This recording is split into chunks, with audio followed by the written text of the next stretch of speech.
Good morning, guys. Welcome back to the channel. I hope that you guys are well wherever you are. We are running very late. I am an hour late to the Berry Garden Festival, which is where we are all going together today. I'm late because today is Raffy Staffy's first birthday and he is my alarm clock. And today he decided to have his first big boy sleep in.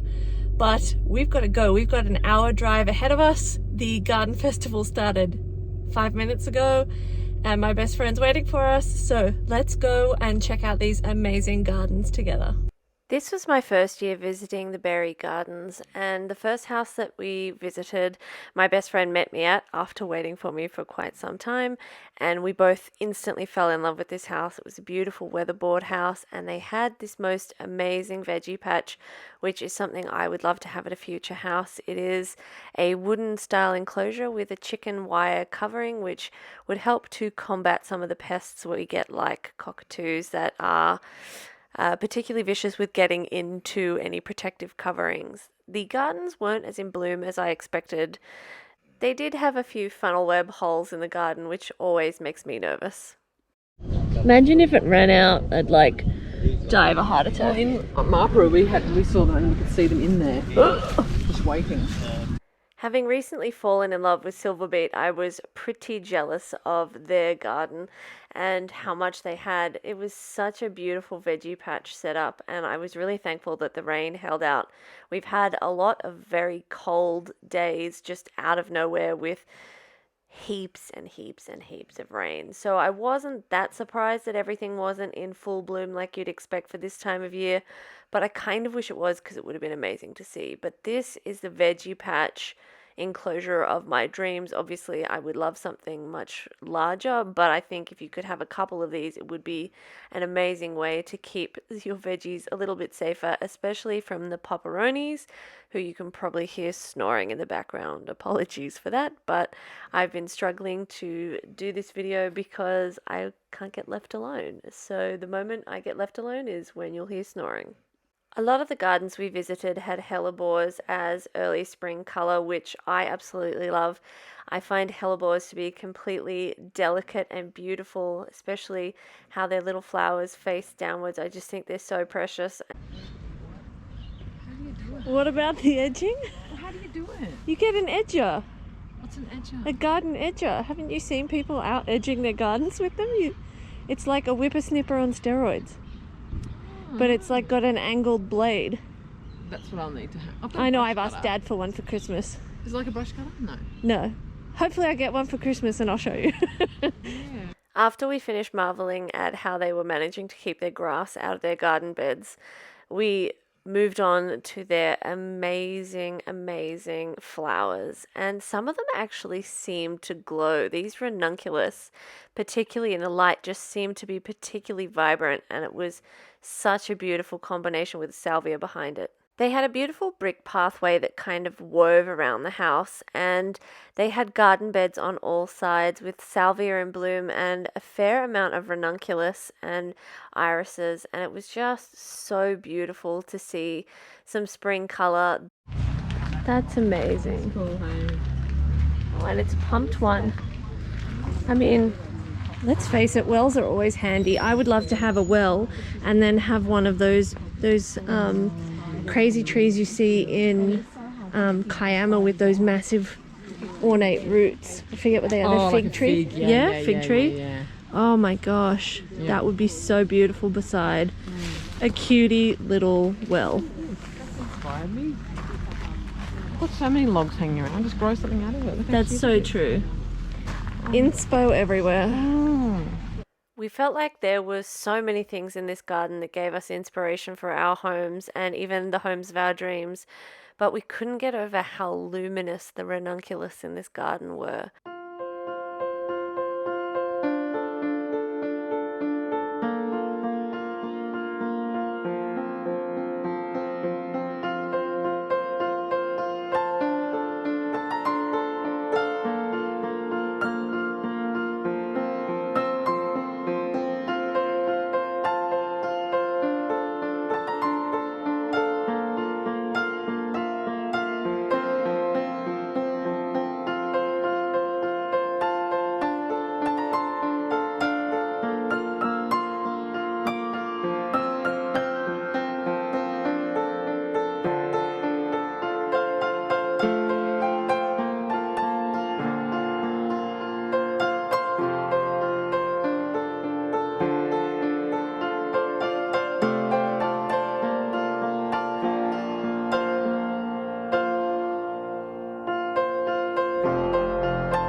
off to garden number 2. This was going to be something interesting for us to see. My best friend, she really wants to have a completely native garden, and this garden had a lot of native plants in it, but we learnt a lot about distributing the plants from this garden.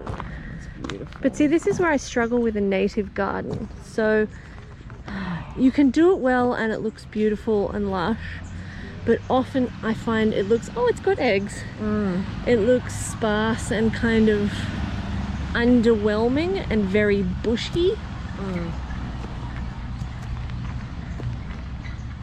And That's what I have. like lacking blooms, and I feel like when it's kind of like these tall spindly plants or these kind of, they're not thick enough or full of blooms enough to give it really that homey feel, which is why the other one felt so homey, because the other one had spaces and things in between their annuals where obviously things will pop up in summer or things haven't fully thickened up and grown in.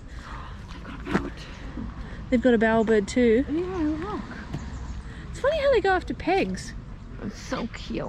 Amazing. I love how they lay it out. That is amazing. But do you know what I mean? Like the other place had, you know, it wasn't like a fully thick, mature, filled in, perfect garden. But because... There's lots of lush colour though. Yes, but because you have the colour popping in the annuals, it has a much more homey vibe, whereas this has a much more bush vibe, and this is the trouble for me with Australian natives. Because when you look at each plant on an individual level, they're gorgeous, but they're like a bit more subtle with their splendour. But okay, so if you look at it though, so this side looks better than this side. And I think as a whole, the Australian natives do kind of fill in and look all right. And if you could get more colour on them, like get some of your pink grevilleas, and if you had some more colourful bottle brushes and some more colourful grevilleas, and it would look more spectacular, but it looks more cohesive on that side than this side. Hello, sweetheart.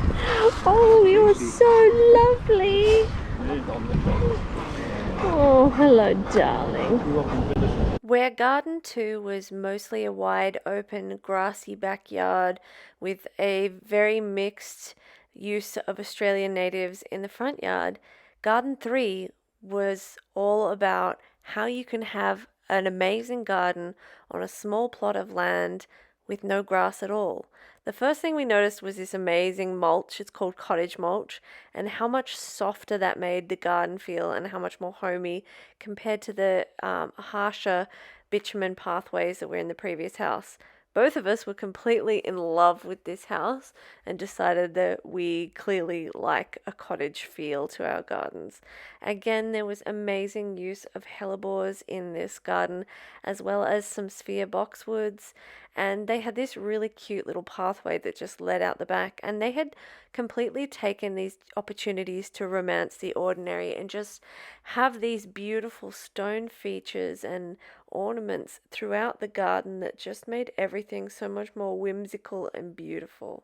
This garden had been in development for the last couple of years, not very long, but you can tell how much thought has gone into planning what plants are going to be compatible, maintaining interest within various seasons, and how much effort has gone to the layout and planning to make sure that even if something is not in season or in bloom, that the area still feels full and lush and soft and homey. This garden was all about whimsy and thought.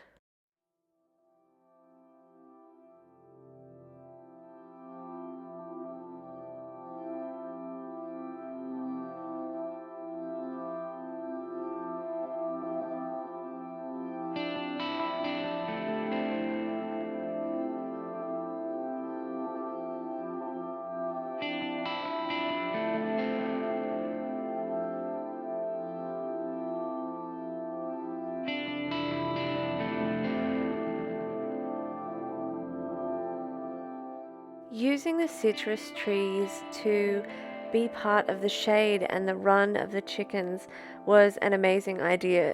This area did not smell like chickens at all, and she said it was completely rat-free because she fed the chickens inside their hutch only and prevented the vermin getting in that way. But you can see this is the cutest little veggie patch ever, and I love the little touches throughout this garden and their way of maximizing the small space that they had. And it just goes to show that you don't need to have grass in a garden for it to be able to feel homey and lush and lovely. Again, Garden 4 was all about those amazing little touches and what you can do with a small space. This garden was incredible. There was so much artistic design that had gone into the harder structures like the pavements and things like that. And it was just beautiful to see, and they had incredible mix of flowers with a very definite color palette.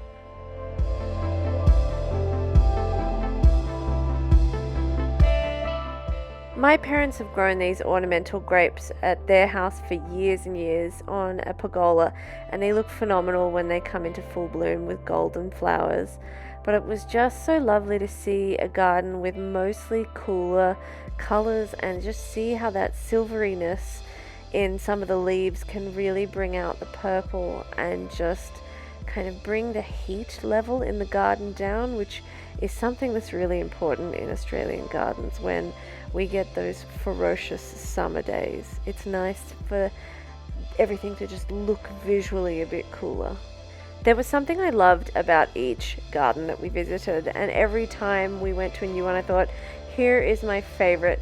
They had these amazing blossom trees which I wish were in bloom, but this garden number 5, was all about amazing annuals or perennials that are just in bloom at this time of year, like the beautiful columbine or aquilegia, which is one of my favorite plants. They had again a nicely defined garden space using boxwoods, but what drew me in straight away was this fire pit entertaining area in the center of the garden and their amazing array of snapdragons.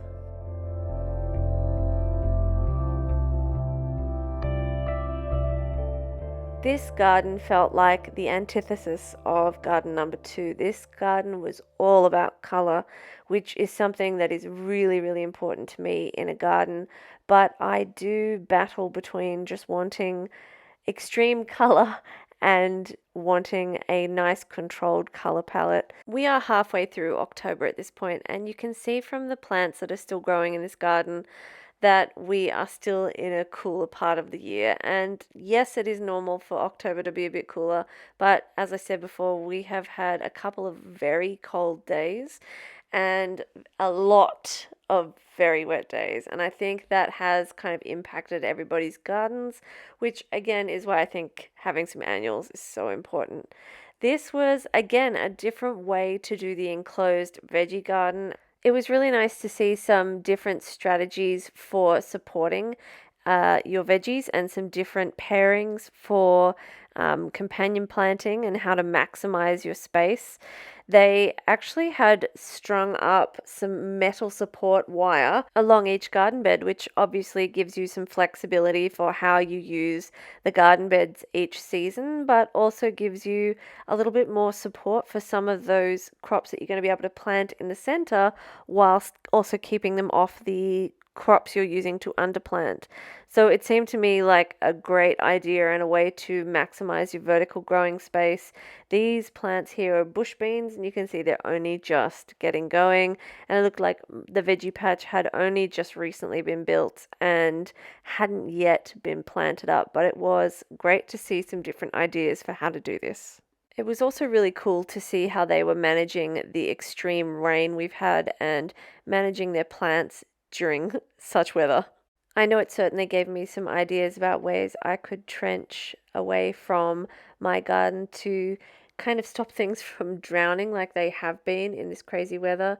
It was just so beautiful to see some color and these delicate Aquilegia plants. It was also really nice to see a mix of Australian natives in there, like these beautiful gumnut trees, and they had some proteas, which I know aren't Australian natives, but they kind of get lumped in, and they had this beautiful red kangaroo paw. And while kangaroo paw are kind of a sparse bush, the pop of color was phenomenal, and they had just kind of found a way to work Australian natives in perfectly. My mum's got an acacia. That's an acacia? Yeah, lime. Mum's got one similar, but it's much more, bigger. Mum's. Yeah, the use of the natives here is just so much more impressive. I mean, look at that beautiful pink.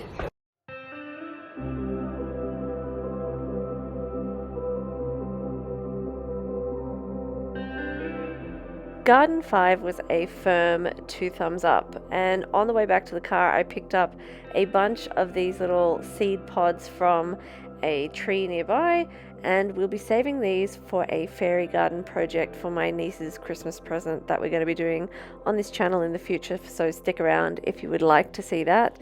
But then it was off to garden 6, I think we're up to at this point, which turned out to be my dream garden. They used some pretty interesting climbing structures to create support for their plants, but what they had, which rocked my world, was the fort to end all forts.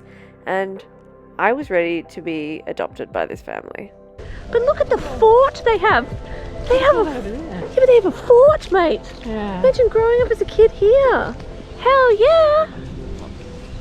Any kid would love this. There's a fort. I love this. There's a fort. I want to play here. See, this is why it's hard adulting, because we have to go to work and then we have to come home and spend time with our children, and we don't get to play in a fort because we can't afford to have one. Parenting would be so much easier, speaking as someone who doesn't have children, if we had a fort to play in.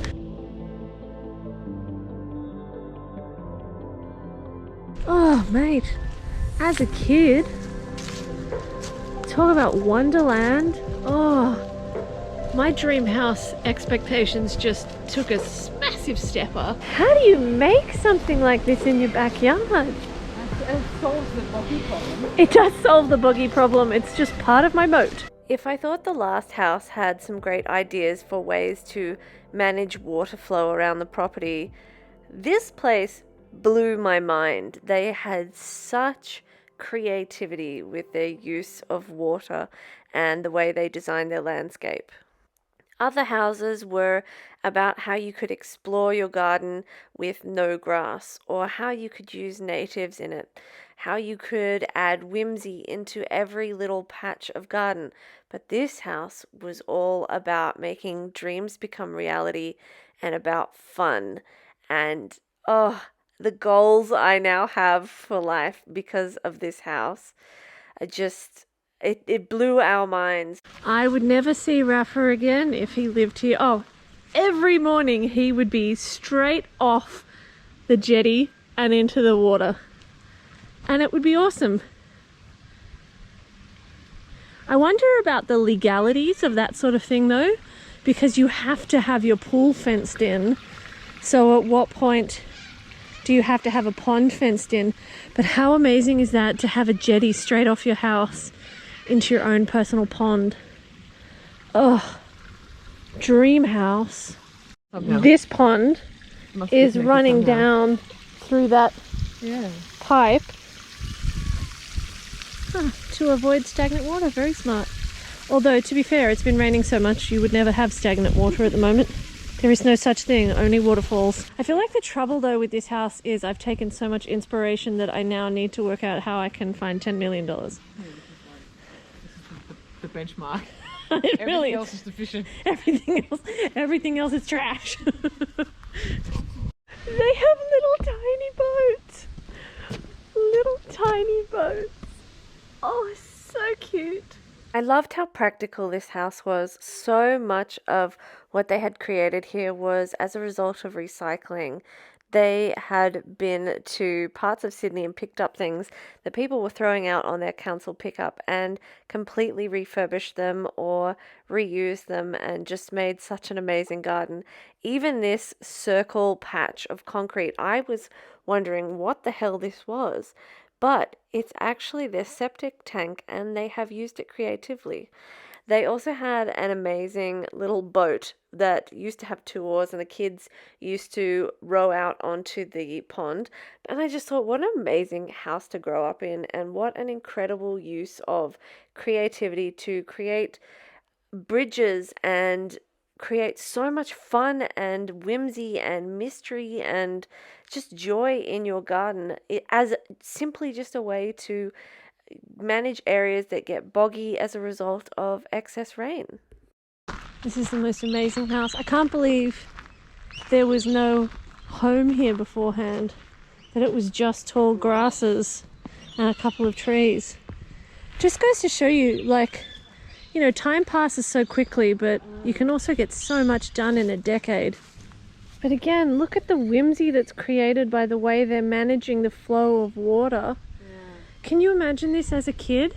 I would have played Secret Garden here all the time. I'm so exhausted. That last house just wiped me out. And now that I've sat down in the car, I'm done. But seeing I'm in Berry, and Berry is an hour's drive away, I am going to go to the farmer's market on the way home, which is very exciting. Although I forgot to bring my wallet with me today. I forgot to bring everything. I forgot to bring my brain as I rushed out the door an hour late this morning. And once I'm done at the market, I'm going to head home, and hopefully if the weather holds out, I'm going to take Raffy Staffy to the beach, because the beach is his favorite spot and it's his birthday. The market was a bit underwhelming, and to be honest, at this point I was on such a crash after the amazing highs of the fort and the lake at the previous house that I just went home to spend the rest of the day with Rafa.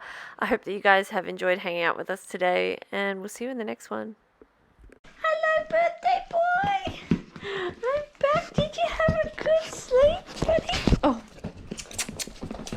Oh, is there many kittens? Nanny play? Oh, did you have fun with the toys?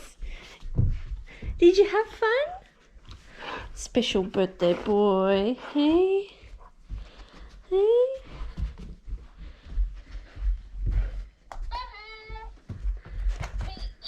Yes, we go beach. Raffy, want to go beach? We go birthday beach? Yay!